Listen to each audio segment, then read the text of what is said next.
On a Tuesday morning, I conducted a parachute jump at Fort Bragg, North Carolina.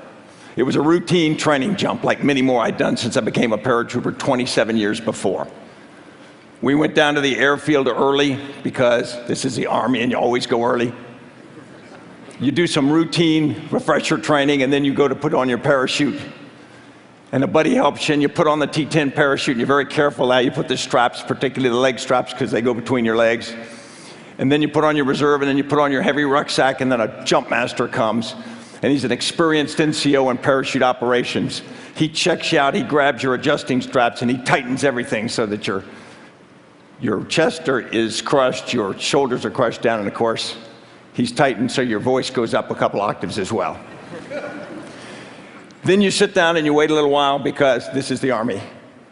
Then you load the aircraft and then you stand up and you get on and you kind of load lumber to the aircraft like this in a line of people, and you sit down on canvas seats on either side of the aircraft and you wait a little bit longer because this is the Air Force teaching the Army how to wait. Then you take off. And it's painful enough now, and I think it's designed this way, it's painful enough so you want to jump. You didn't really want to jump, but you want out. So you get in the aircraft, you're flying along, and at 20 minutes out, these jump masters start giving you commands. They give 20 minutes, that's a time warning. You sit there, okay. Then they give you 10 minutes, and of course you're responding with all of these, and that's to boost everybody's confidence, to show that you're not scared. Then they give you, get ready. Then they go, outboard personnel, stand up. If you're an outboard personnel, you stand up. If you're an inboard personnel, stand up. And then you hook up, and you hook up your static line, and at that point you think, hey, guess what? I'm probably going to jump. There's no way to get out of this at this point. You go through some additional checks, and then they open the door. And this was that Tuesday morning in September, and it was pretty nice outside, so nice air comes flowing in. The jump masters start to check the door, and then when it's time to go, a green light goes, and the jump master goes, go. The first guy goes, and you're just in line, and you just kind of lumber to the door. Jump is a misnomer. You fall. You fall outside the door, you're caught in the slipstream, but the first thing you do is you lock into a tight body position. Head down on your chest, your arms extended, put over your reserve parachute. You do that because 27 years before, an airborne sergeant had taught me to do that. I have no idea whether it makes any difference, but he seemed to make sense. And I wasn't going to test the hypothesis that he'd be wrong. And then you wait for the opening shock for your parachute to open. If you don't get an opening shock, you don't get a parachute, you get a whole new problem set. But typically you do. Typically it opens. And of course, that's if your leg straps aren't set right at that point, you get another little thrill. Boom. So then you look around, you're under academy, you say, this is good. Now you prepare for the inevitable. You are going to hit the ground. You cannot delay that much. And you really can't decide where you hit very much because they pretend you can steer, but you're being delivered. So you look around where you're going to land, you try to make yourself ready, and then as you get close, you lower your rucksack below you on a lowering line so that it's not on you when you land, and you prepare to do a parachute landing fall. Now the Army teaches you to do 5 points of performance. The toes of your feet, your calves, your thighs, your buttocks, and your push-up muscle. And it's this elegant little land, twist, and roll, and that's not going to hurt. In 30-some years of jumping, I never did one. I always landed like a watermelon out of a third-floor window. And as soon as I hit, the first thing I did is I'd see if I'd broken anything I needed. I'd shake my head, and I'd ask myself the eternal question, why didn't I go into banking? And I'd look around, and then I'd see another paratrooper, a young guy or girl, and they'd have pulled out their M4 carbine and they'd be picking up their equipment. They'd be doing everything that we had taught them. And I realized that if they had to go into combat, they would do what we had taught them and they would follow leaders. And I realized that if they came out of combat, it would be because we led them well. And I was hooked again on the importance of what I did. So now I do that Tuesday morning jump, but it's not any jump. That was September 11th, 2001. And when we took off from the airfield, America was at peace. When we landed on the drop zone, everything had changed.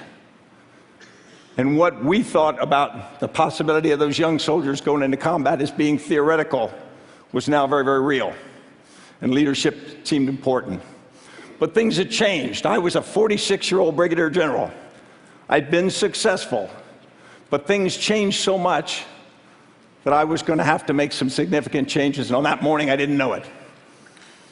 I was raised with traditional stories of leadership, Robert E. Lee, John Buford at Gettysburg. And I also was raised with personal examples of leadership. This was my father in Vietnam. And I was raised to believe that soldiers were strong and wise and brave and faithful. They didn't lie, cheat, steal, or abandon their comrades. And I still believe real leaders are like that.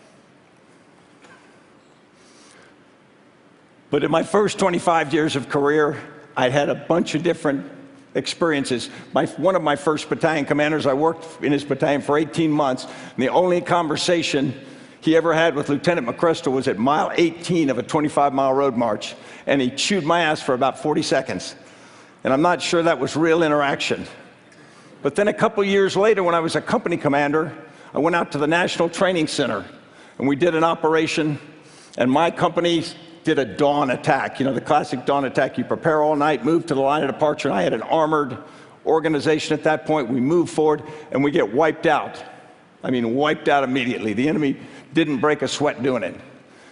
And after the battle, they bring this mobile theater and they do what they call an after-action review to teach you what you've done wrong, sort of leadership by humiliation. They put a big screen up and they take you through everything, and then you didn't do this and you did do this, etc. I walked out feeling as low as a snake's belly in a wagon rut. And I saw my battalion commander because I had let him down. And I went up to apologize to him and he said, "Stanley, I thought you did great." And in one sentence, he lifted me, put me back on my feet, and taught me that leaders can let you fail and yet not let you be a failure. When 9/11 came, 46-year-old Brigadier General McChrystal sees a whole new world. First, the things that are obvious that you're familiar with. The environment changed, the speed, the scrutiny, the sensitivity of everything now is so fast, sometimes it evolves faster than people have time to really reflect on it. But everything we do is in a different context. More importantly, the force that I led was spread over more than 20 countries. And instead of being able to get all the key leaders for a decision together in a single room and look them in the eye and build their confidence and get trust from them, I'm now leading a force that's dispersed, and I've got to use other techniques.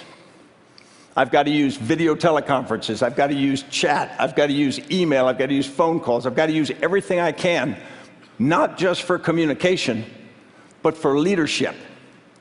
A 22-year-old individual operating alone, thousands of miles from me, has got to communicate to me with confidence. I have to have trust in them and vice versa. And I also have to build their faith. And that's a new kind of leadership for me. We had one operation where we had to coordinate it from multiple locations. An emerging opportunity came, didn't have time to get everybody together. So we had to get complex intelligence together. We had to line up the ability to act. It was sensitive. We had to go up the chain of command, convince them that this was the right thing to do, and do all of this on electronic medium. We failed. The mission didn't work. And so now what we had to do is I had to do reach out to try to rebuild the trust of that force, rebuild their confidence, me in them and them in me, and our seniors in us as a force, all without the ability to put a hand on a shoulder. Entirely new requirement. Also, the people had changed. You probably think that the force that I led was all steely-eyed commandos with big knuckle fists carrying exotic weapons. In reality, much of the force I led looked exactly like you. It was men, women, young, old, not just from military, from different organizations, many of them detailed to us just on a handshake. And so instead of giving orders, you're now building consensus and you're building a sense of shared purpose. Probably the biggest change was understanding that the generational difference, the ages had changed so much. I went down to be with a Ranger platoon on an operation in Afghanistan. And on that operation, a sergeant in the platoon had lost about half his arm throwing a Taliban hand grenade back at the enemy after it landed in his fire team. We talked about the operation, and then at the end I did what I often do with a force like that. I asked, where were you on 9/11? And one young Ranger in the back, his hair's tousled and his face is red and windblown from being in combat in the cold Afghan wind. He says, sir, I was in the 6th grade. And it reminded me that we're operating a force that must have shared purpose and shared consciousness, and yet he has different experiences, in many cases a different vocabulary, a completely different skill set in terms of digital media than I do and to many of the other senior leaders. And yet we need to have that shared sense. It also produced something which I call an inversion of expertise, because we had so many changes at the lower levels in technology and tactics and whatnot, that suddenly the things that we grew up doing wasn't what the force was doing anymore. So how does a leader stay credible and legitimate when they haven't done what the people you're leading are doing? And it's a brand new leadership challenge, and it forced me to become a lot more transparent, a lot more willing to listen, a lot more willing to be reverse mentored from lower. And yet, you're not all in one room. Then another thing, there's an effect on you and on your leaders. There's an impact. It's cumulative. You don't reset or recharge your battery every time. I stood in front of a screen one night in Iraq with one of my senior officers, and we watched a firefight from one of our forces. And I remembered his son was in our force. And I said, John, where's your son? And how is he? And he said, sir, he's fine, thanks for asking. I said, where is he now? And he pointed at the screen. He says, he's in that firefight. Think about watching your brother, father, daughter, son, wife in a firefight in real time, and you can't do anything about it. Think about knowing that over time. And it's a new cumulative pressure on leaders, and you have to watch and take care of each other. I probably learned the most about relationships. I learned that they are the sinew which hold the force together. Every morning, I grew up much of my career in the Ranger Regiment. And every morning in the Ranger Regiment, every Ranger, and there are more than 2,000 of them, says a 6-stanza Ranger creed. And you may know one line of it. It says, I'll never leave a fallen comrade to fall into the hands of the enemy. And it's not a mindless mantra, and it's not a poem. It's a promise. Every Ranger promises every other Ranger, no matter what happens, no matter what it costs me, if you need me, I'm coming. And every Ranger gets that same promise from every other Ranger. Think about it, it's extraordinarily powerful. It's probably more powerful than marriage vows. And they've lived up to it, which gives it special power. And so the organizational relationship that bonds them is just amazing. And I learned personal relationships were more important than ever. We were in a difficult operation in Afghanistan in 2007, and an old friend of mine that I had spent many years, various points in my career with, godfather to one of their kids, he sent me a note just in an envelope that had a quote from Sherman to Grant that said, I knew if I ever got in a tight spot that you would come, if alive. And having that kind of relationship for me turned out to be critical at many points in my career, and I learned that you have to give that in this environment because it's tough. That was my journey. I hope it's not over. I came to believe that a leader isn't good because they're right. They're good because they're willing to learn and to trust.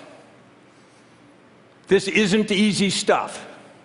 It's not like that electronic abs machine where 15 minutes a month you get washboard abs. And it isn't always fair. You can get knocked down and it hurts. And it leaves scars. But if you're a leader, the people you've counted on will help you up. And if you're a leader, the people who count on you need you on your feet. Thank you.